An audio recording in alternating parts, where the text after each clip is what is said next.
Hey everybody, Invisiblekatana here with my review for Evil Dead Rise. As the title says, there will be spoilers in the second half of this video, but to get into the non-spoiler stuff, it's really good. It is a really good horror movie. As you can see, I have all the Evil Dead films. I really love the franchise. I have the shirt, I got another shirt. I went to the Evil Dead play, which is really good. I highly recommend it if you can, especially if you can get like one of the like sort of like smaller community style plays, because you can actually get like in the splash zone. It's really fun. Like my socks were like half red when I saw that. By the time I got out of that play, they splashed me with so much blood. I was like, this is super cool. So I love Evil Dead. I really enjoyed it. Love the show, which maybe one day we'll get a comic for my fellow Ash versus Evil Dead fans. Maybe one day they'll just give us like a comic and we'll be good. That's all I need. It's just a good comic. But I definitely enjoyed it. Had to bust out the one display that I have that's like even kind of horror based. It's smaller than the one I have on the wall, so I couldn't hang it up because you'd see like the stupid little thing sticking out the back. But definitely enjoyed this movie. I highly recommend. Obviously, if you're watching this, you should see it. Like plain and simple. If you even care to know what people think about the next Evil Dead movie, you care enough. Because Evil Dead, honestly, as great of a franchise as it is, it's one of those franchises that it still feels very cult classic sort of deal, because no matter how much new stuff might come out, it's really few and far between. Like after the movie that we had, which at this point is like 10 years old or something insane. Like it's genuinely like the remake is like a 10-year-old movie at this point. After that, we had 3 seasons of the TV show, which even then wasn't that popular because it was on like Stars, and who the F watches Stars? So that got canceled after 3 seasons, which was really unfortunate. Before this, we did have the game, the Evil Dead the game, which is really fun, but also that unfortunately hasn't had like the most magnanimous staying power ever, you know, amongst the gaming community. Being someone who's in the community, you don't really hear much about it anymore because of balancing stuff. Although I will say that they did tweet some stuff out about Evil Dead Rise, so hopefully that means they're going to be adding new content from this movie to that, because they did add stuff from the remake as well. So hopefully they actually add some stuff from this movie to the game, because there's some stuff in this very specific stuff that I'm very excited for. I don't really want to say, I can't give hints because it really is some spoiler stuff, but trust me, if you're a huge Evil Dead fan, they do some stuff in this that's like, that made me kind of lean forward like, we're 5 movies in and I'm pretty sure I never heard that before. So definitely check it out. Especially if you're a lore person, I was very excited where it was like, oh, okay, they're saying this thing, which is a new thing, even amongst 3 seasons of a show. This is a brand new thing that I'm hearing right now that has me excited for, you know, one of my favorite franchises. So I'm definitely looking forward to that. But non-spoiler wise, it's gory. It has some comedy. It has references and callbacks, of course, to the other moments in the franchise, one of which I can physically show you guys in the spoiler segment. That's, you know, on there. Definitely check it out. Like, it's Evil Dead. It's a great Evil Dead. The title card, oh my god, the title card is one of the coolest title cards I've ever seen in any film ever. But it's got to be like the #1 title card in any horror movie. It might be like my favorite #1 in any movie ever, but definitely, and amongst like the horror realm, it's got to be #1. Like, it is such a good title card. It's such a, like, it is beautiful. It's the only way to truly describe the Evil Dead Rise title card. It is that good. So definitely see the movie, if only for the title card, like alone, it's good. But the rest of the movie after the title shows is also very well done. If I had to rank it, I don't know if I can even throw Army of Darkness in there, because Army of Darkness is so, like, it's so comedic. It's hard to even rank that amongst the Evil Dead films. It's not even called Evil Dead. I would probably put it at #3 out of the 4. So I would do Evil Dead 2, the remake, this movie, and then the original Evil Dead. So I really enjoy all 4 films, all 5, you know, counting Army of Darkness, of course. Love the series. But if I had to rank it, that's probably where I would put it. I think Evil Dead 2 is just, it's that thing where it's like, that's just the one where it's kind of like a part of it. It really is just like, it just kind of has to be #1. Like, there's elements of the remake that I might like a bit more. And there's, I think the remake had, the ending of the remake is probably my favorite moment in anything I've experienced, not counting being splashed by a top hat full of blood in the play. But aside from that, in the actual films, the ending to the Evil Dead remake is probably my favorite scene in like any of the franchise, you know, just as a whole. Like, where it's like, it's a woman who first off has to rip her own hand off after she's smashed by a car. She has to pull it, which is so gross to see because it's just stretching and ripping. And then she has to one-arm chainsaw kill a demon as blood rains down on her. And it's like, I can't see anything topping that. for me personally. That's just how it was, and that's just how it is. Like, that's just how it is. Also, that movie, it made me jump that one time where they have like the scene at the lake, and it's just a shot of the forest, but the woman is at the bottom of the screen the whole time, and then she jumps up. That made me jump. I didn't have a jump in this movie, which admittedly, that's like most horror movies at this point. I don't really jump like at all. Like, you know, you spend like your whole life playing Resident Evil games. Jump scares don't really get you anymore, but the remake did have that one scare. That was the one time I jumped in that whole movie, so it only had one anyway. This didn't do it, and I feel like Evil Dead doesn't really have that anyway, where it's like the jump scares get you. It really is more like the grossness and just like, ooh, like the cheese grater. It got me when I saw it in the trailer. It got me when I saw it in the movie. So it has a couple of those. I think it does have more of those compared to the remake, but the remake just has like some scenes that are just more memorable to me. So I like the remake more, but I definitely enjoyed this, had a great time with it. Highly recommend you check it out for sure. And so that is it as far as non-spoilers. We're gonna get into the full-on spoilers, because there's some serious stuff as far as spoilers. Like, you wouldn't think that much about Evil Dead aside from like, this is how they die, or, you know, this is how this thing happens, but there's some serious spoiler stuff for this film. So highly recommend you see it yourself. There also is a Bruce Campbell cameo, but it's one of those ones where you kind of have to find it. I didn't even realize it until I read something after, you know, I got out of the theater, which I just saw like an hour ago. So I'm still like kind of fresh and extra hype on the movie. But there is a cameo in there somewhere, so you just have to kind of look out for it. I didn't notice it when it happened, but you know, I read about it. I was like, oh, okay, that's interesting. So that was cool. But getting into full-on spoilers, so go see the movie, then come back here. Full-on spoilers, unless I am insane. 3 seasons of a show, officially counting Army of Darkness, 5 films in. This is the first time they have ever said anything about the Necronomicon being a volume within a set.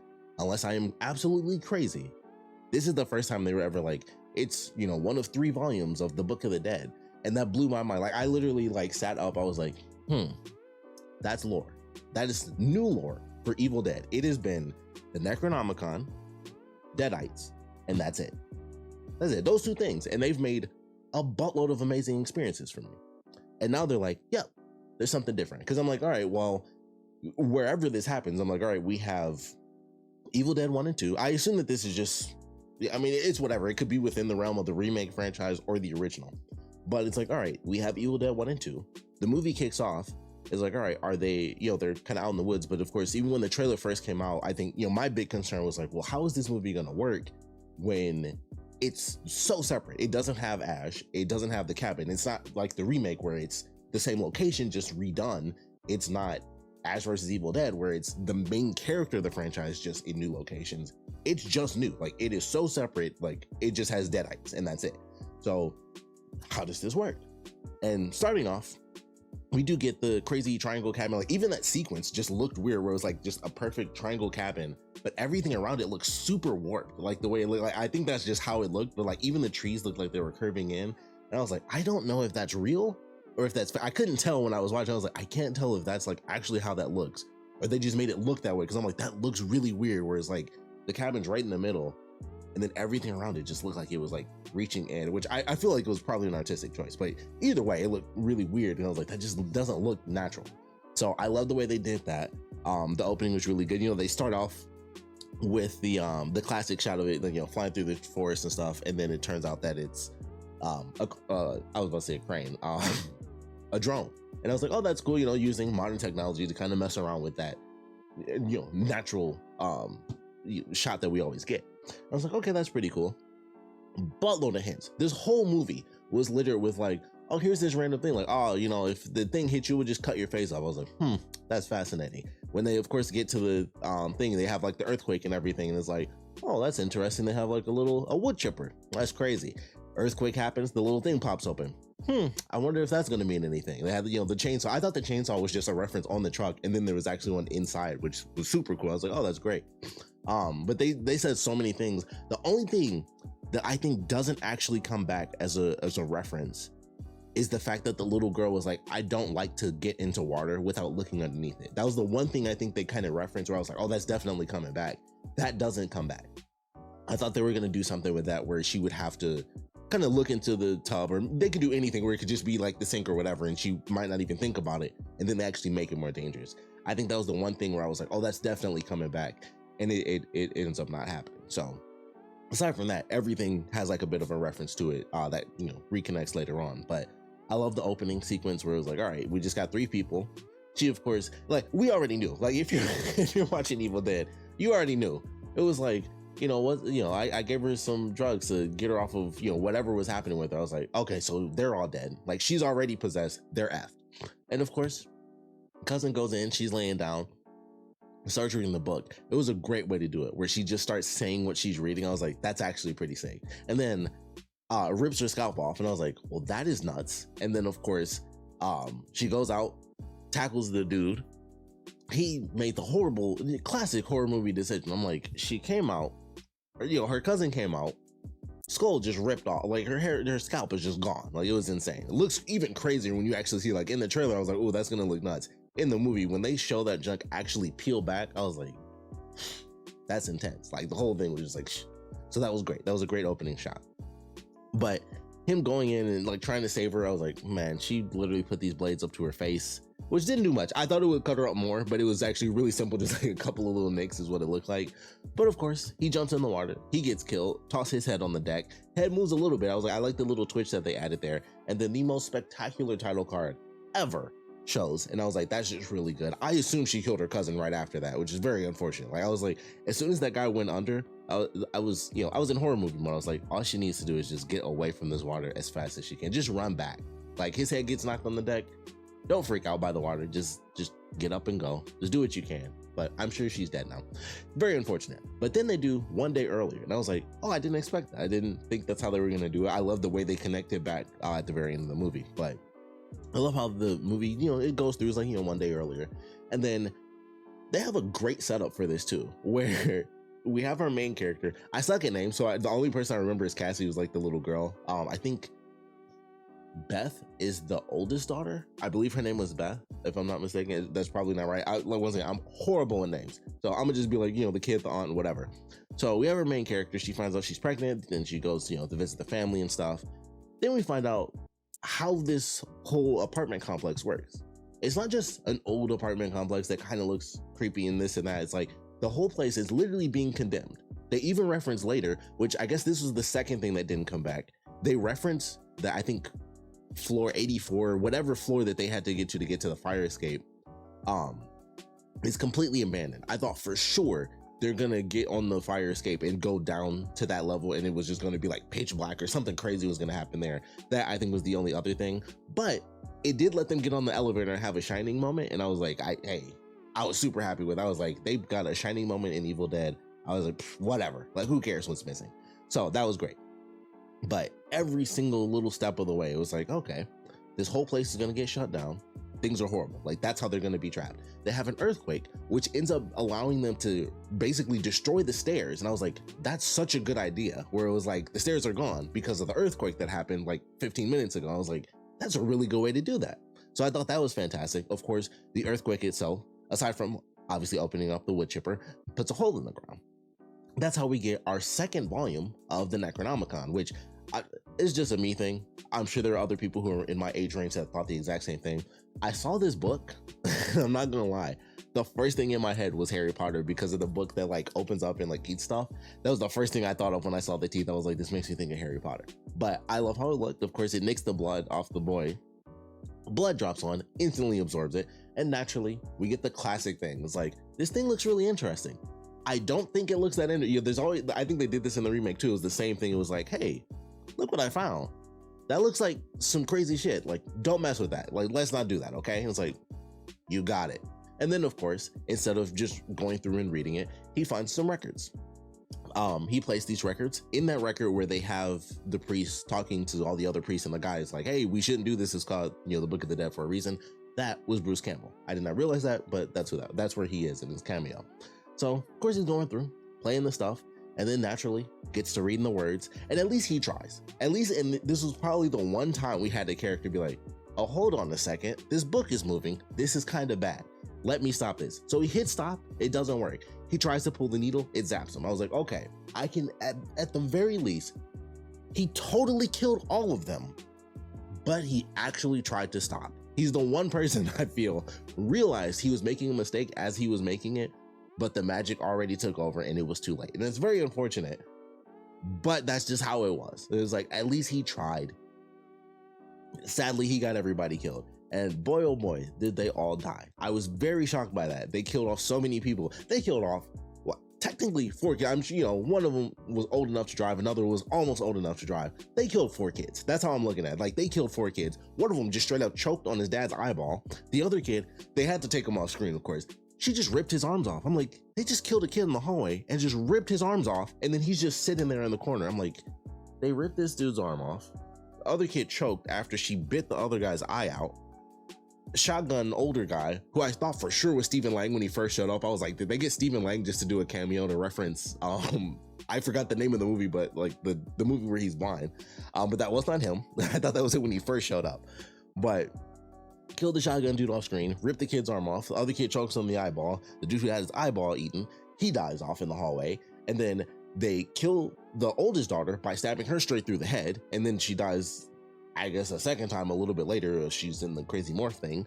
The son ends up getting stabbed. I thought he would make it through it, but he did not. At least it was realistic, because when he got stabbed in the arm, I was like, okay, he still got a chance. And then she stabbed him in the chest, and I was like, well, he fought back, but he also got stabbed like in the chest. I don't think he's gonna make it. And then he doesn't. He gets to like stumble out, but then he's gone. And I was like, okay, at least that's realistic. But also, holy crap, they killed both the kids off. They killed 2 out of 3 of the kids, and I was like, dang, that's crazy. They don't save anybody in this. Like, the youngest girl makes it, and our main character makes it, and that's it. Like, everybody else gets wiped out, and I was like, wow, they killed a bunch of kids in this movie. Like, that was nuts. So it was crazy. I was not expecting it to go that way. I thought somehow they would do the classic thing where like one of the characters gets infected, especially because, you know, they were all kids. They get infected, but they're able to figure out a way to save them, restrain her, and, you know, something else. I thought even after they killed her, when she technically came back, I was like, okay, she heals from the damage, so to speak. They can find a way to reverse it. You know, they, you know, get the other records and whatnot. They play it, reverse it. You know, it's like kind of the classic things. Like, you know, you gotta find a way to fix it. They kind of went the remake route where it was like, yeah, there's not much fixing it. It's just dismemberment, which also was kind of how the first 2 movies went as well. It's like, you're always like this close to fixing it, and then the ending is just like, nah, not really though. It's always like kind of dark. But I love the way it was handled. Like, the way they went about it was definitely like intense. And the cheese grater, of course, not as bad as I thought. Not as bad as I thought. It was, you know, it was one swipe, but I was like, they could have done like an actual cheese grater thing and like done that. That would have been even worse. But that was intense. I was surprised that they even had the daughter, the oldest daughter, even get like hit with the tattoo gun like at all. I was honestly shocked that even that happened, because I was like, they're not gonna kill her, which they totally did. Because that, you know, when that first happened, I was like, okay, so she got scratched and that was it. And it was like, no, she got possessed, spits out the worms. Then she's eating the glass, which was a great sequence. Just that little moment where she swallows it and they show it actually like poke through, like a tiny, it's not like it slits her throat. It's just a little poke. Like, she swallows the chunks and they just poke through. And then you see the little scars on her neck. And I was like, that's a great touch. That was one of those like super small moments in the movie that I absolutely loved. Because I was like, that's really good. They didn't go like super hardcore with it where it like cuts her as she's swallowing it, which still would have been good. But it just pokes through and then she swallowed it. No big deal. Just a little poke. I was like, all right, I like that. So that was a good moment. I think everything they did with that was really cool. I think them getting out to the hallway was a pretty good sequence. It wasn't as crazy as I thought, because I thought all of them were going to end up waking up, which they technically do, but they don't all end up actually like chasing them down in the hallway like I expected. But her getting the shotgun, you know, she gets the boomstick, blows her sister's leg off, then blows her arm off. Then the kids come out because they got backup, and they come out and they do like the fake crying thing, and then they start laughing. That was great. I was like, okay, so they're bringing them back because they, once again, aren't really dead. So I like the way that they handled that, where we saw the different phases of it, which they, you know, once again, a lot of this stuff does kind of fall out with the remake, because I think they do that in the remake as well. They go through the book a lot. That's what it is, because they do it at the very end where they try to find the solutions. That's what they do with the book at the end. In this one, they just go through like no solutions, just the next phase of absolute chaos. So unfortunate for them, but it was just like, yep, this is her spitting out the worms. This is them like morphing together at the very end, which I thought was pretty cool. Them in the elevator, like I said, fantastic sequence. We got a Shining reference in an Evil Dead movie, so that was super cool. I definitely like that. The mom the whole way through was definitely incredibly well done. Like, I wasn't expecting her to just randomly get her arm snapped, like when they do the elevator sequence, which I was like, oh, that's, you know, kind of referencing like the tree and all that stuff. I was like, are they gonna do that again? But they don't. She does have her arm completely twisted back. Then I was like, okay, that probably hurts. So her throughout the whole film was definitely intense, and just going through the, just slamming the eggs and stuff like that. And I was like, this is really good. I love the sequence when she realizes that, the cat's in the vents, which was one of the things that they make a callback to. She climbs up in the vents, of course. And then that was a great sequence because them combining those two things where it was like they have her go through the vents, and then it's like, okay, that's crazy. At the same time though, they have the daughter in the bed and her feet start twitching. And I was like, they're going to do two things at once. So they have her break through the vents while the other daughter is like, basically she already killed the son before, the aunt even gets out there. She realizes her sister's behind her, tries to stab her in the neck, gets thrown out. And then it's like, oh, other stuff has been happening outside of this room. So he stumbles in, he dies right in front of her. And it's like, things have just been going crazy. I've been trying to listen to this effing record. Things have actually been happening. She didn't just sneak in behind me and then mess with me. Like, my niece woke up, killed my nephew. Things are wild. We got to get that out of here. So I like the way that they kind of did a bit of a two-pronged attack, so to speak. So then, of course, they get in the hallway. All of that stuff was really cool. Shining moment, definitely epic. And then it was like, all right, they finally made their way down to the bottom. They have this crazy thing. They kind of hide it for a bit. It wasn't overly insane like I was expecting. I feel like they didn't show it as much as I probably would have liked for it to really settle in, where it was like, it's three beings kind of morphed together. I feel like they never really show it in full. Like, you really see it mostly when it's being torn apart, but I feel like they keep it in the dark enough. I don't know, I highly doubt that was a budget reason, probably just for that more horror aspect, but I actually wish we got to see it a little bit more. I feel like they did a great job teasing it, where it's like you only see like the hands reach out, or like you see one head at a time until you get to like that final moment once they grab the Cassie, the youngest daughter. But I do wish that it lasted a little longer, or that we got more like full shots of it, like just kind of like just moving around. I think would have been really cool. I feel like we don't really get to even see it just move. I think would have been cool, because we see it like stationary and like grab people, specifically like the two women that are left. But I wish we got to see like walk around more. I feel like it would have been cool to have it where she tries to shoot it, but because of course it's got like, well, I guess blew off one of the legs, so 5 legs, 5 legs and a couple arms. It's a bit too fast to catch. So I would have liked it if they kind of played around with it at least a little bit longer. So that was like the one thing I was like, oh man, I wish we got to see just more of it before they ultimately actually end up defeating it. But they did a great job with that. Like I said, they referenced that early on, where it's like, oh, okay, the earthquake popped a little back open. Like, they're totally going to use that at the end of the movie to kill the thing. But then there was actually a chainsaw in the actual trunk. And that was great too. So it was like, okay, she lost the boomstick, which was fantastic. Picked up the other classic weapon. And this was amongst, like, they saved like all the big references until at the end. They hit the Dead by Dawn, Swallow Your Soul, all that good stuff.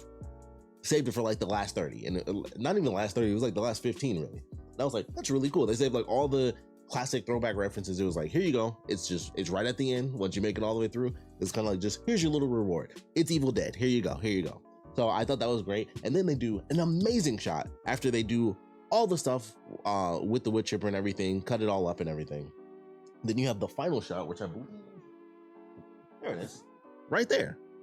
So they do the straight down shot, which is exactly this. And I was like, that was fantastic. I love that, because I don't think we've had that before. I don't think the remake had that. Obviously the remake, naturally it had the chainsaw, but when they showed it like the top down, I was like, that's this. That is specifically this shot right here. And I thought that was fantastic. I was like, that's not even in the movie, I don't think, unless I'm mistaken. I'm pretty sure it's just like a promo piece. And they actually kind of did that shot straight down. And I was like, that's awesome. I thought that was super cool. So I was really happy to see that specific thing get a reference. So I was like, that's great. That was a fantastic looking shot. The whole thing was nuts, just as she's like chopping this thing up and it's like slowly ripping apart as it's being, sucked through the wood chipper. So all of that, really, really cool. I love the way it ended. And then of course they do the official wraparound where it's just the next floor, the next day officially comes along. And then we have the girl from the very beginning talking to her cousin. It's like, yeah, reception was crazy last night. Thunder kept me up all night, but whatever. Everything's going to be good. She takes the stairs. Everything's fine. And then as she, adjusts her mirror, it's like, there's blood and just a random car that's just on and a bunch of blood. And then of course it's like, this is insane. Like, what the F is happening? And then of course she gets possessed at the very end. So I thought that was interesting that even the way they do it was like, oh, that's not something you see at all. Because considering she would have to be possessed and then actually travel to where they were headed, kind of surprising. That I will say is definitely a different thing where it's like it kept it very succinct. Because if anything, if that happened, considering the way it ended, I would assume based on like every other thing that it would, especially if you go with, you know, Ash versus Evil Dead, I would assume if she got possessed at the end of the movie, that would just spread like to the whole world. That would be one of those things where it's like that honestly would kind of lead to the, you know, end of season 3, where it's like post-apocalyptic because that woman got possessed at the very end, and then, you know, it keeps going. But I still love the ending. I thought it was a great ending. I thought it was a cool way to, you know, full circle sort of situation, but it was definitely good. I definitely enjoyed everything they did with this. Like I said, very early on, I would still pick the remake over this one. I think it just has more memorable stuff, specifically the ending, which like just I feel can't be beat for me visually, as far as anything Evil Dead is concerned.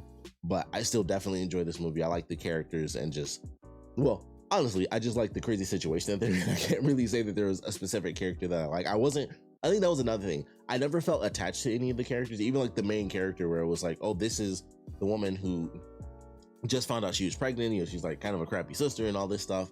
I never felt like a big attachment to her. It was kind of just like every character just kind of felt like a character that was just in the movie personally. So I will say that was like the one thing, like I feel an attachment to me as a character, like having followed her through the remake and the stuff that she dealt with, even just the beginning of it, where it was like they took her there as like, you know, an intervention pretty much. Like they had a more personal connection. I definitely remember those characters more than I will remember any of the characters I feel in this movie. Like the characters were acted well and stuff, but I definitely felt like it was more of the situation than any of the characters actually feeling very memorable to me personally.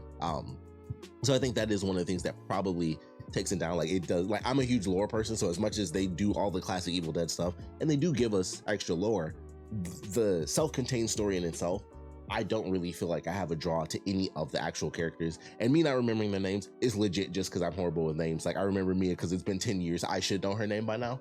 But I just don't know if I'm going to be like, you know, in 10 years from now, I'm going to be like, oh, Cassie, the young girl, unless they do like a sequel thing where they actually carry some of the characters over from this to the next thing, which I feel like they would just go with whatever the next movie is, will introduce like the 3rd volume.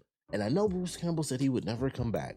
But if there was ever a way to do it where they were like, hey, we've introduced the fact that there are now 3 books instead of just 1 book, you get all 3 books together and do like a final cool, crazy combo type movie and just end it all out officially, and then still maybe sneak in that comic for Ash vs. Evil Dead, just saying, maybe he could come back. I doubt he would, because he said he was done a while ago, but that would still be really cool. So who knows what the future holds? But they dropped a bomb on me saying that there were 3 volumes. I was just like, holy crap, I can't believe that happened. All these years, it's just been like, you know, you get the Necronomicon. And I was like, here's volume 2 of the Necronomicon. So I guess, you know, our classic one, we have to count it as volume 1.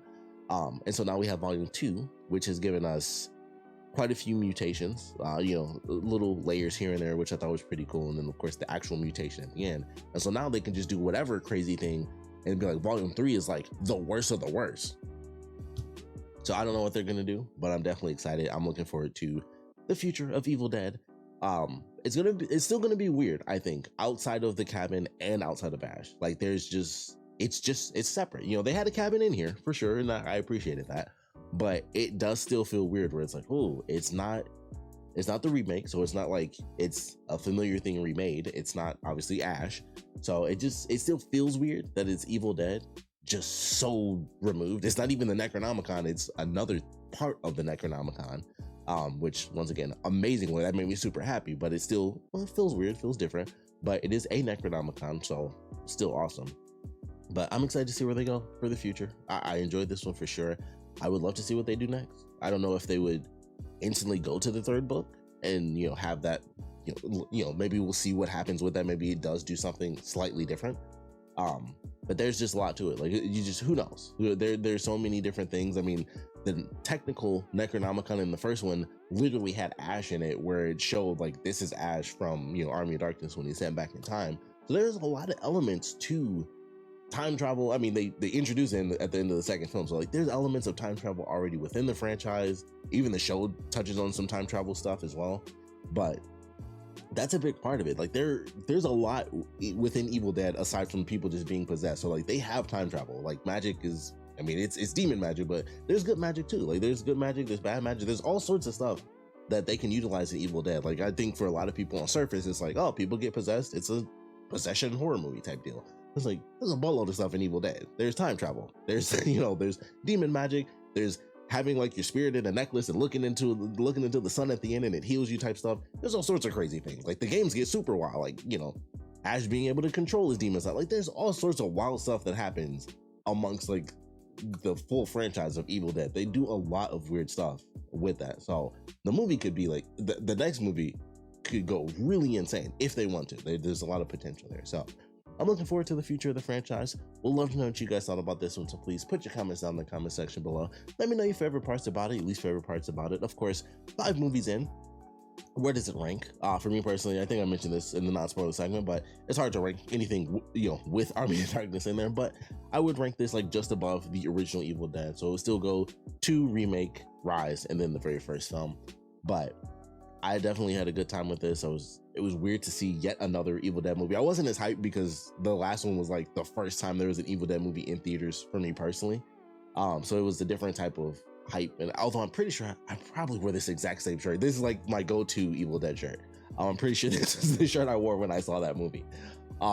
You could probably check I'm sure I was reviewing stuff back then. So if you want to see my very old review, I'm sure I'm wearing this exact shirt. I don't know if I was doing that back then where I actually wore like the shirts to the reviews. But I do think I probably reviewed that last one as well. So definitely check that out. I'll find that old video amongst my channel. Now I'll put that as like the end title card if you want to go back like 10, 13 years, however old that movie is at this point, and check out my super old review of that movie. But enjoyed this, another great addition to the franchise. And we'll see what comes next. Like I said, I want to know what you guys thought about this, where you'd rank it, just how you feel about it. Of course, them just being like, yep, the Necronomicon is actually like 1 of 3. Like the Necronomicon is a set of books. I would love to know your thoughts on that, because that was my favorite part. Honestly, like I said, I'm a lore person. That's my favorite part of the whole movie. They were just like, yep, there's 3 books. That can mean a million things. You can make so many movies from Evil Dead when you say there's 3 books. There's so many things. Combining the books, like I said, there's just so much potential for that and what the different books can do, even though I'm sure they all kind of do the same thing. The second one pretty much did the same thing, although it did open with the teeth having to get the blood. That's what opened the book. I thought that was a cool idea. I was like, oh, that's very different than just being like, oh, okay, the book can open and then you do it. Now, was the remake blood? I know the dude like cut his hand on the barbed wire, and I think that's how they activated that one too. They changed that for the remake. So maybe that's going to be their thing, and just, that's just how it is. Maybe they'll bring back the book that actually like bites your hand like Army of Darkness, or the one that sucks his face in with the portal. Maybe they'll bring that one back. But we'll see what happens with the next film. But like I said, we'd love to know what you guys thought about this one as a whole. So please put your comments down in the comment section below. And of course, thanks for watching.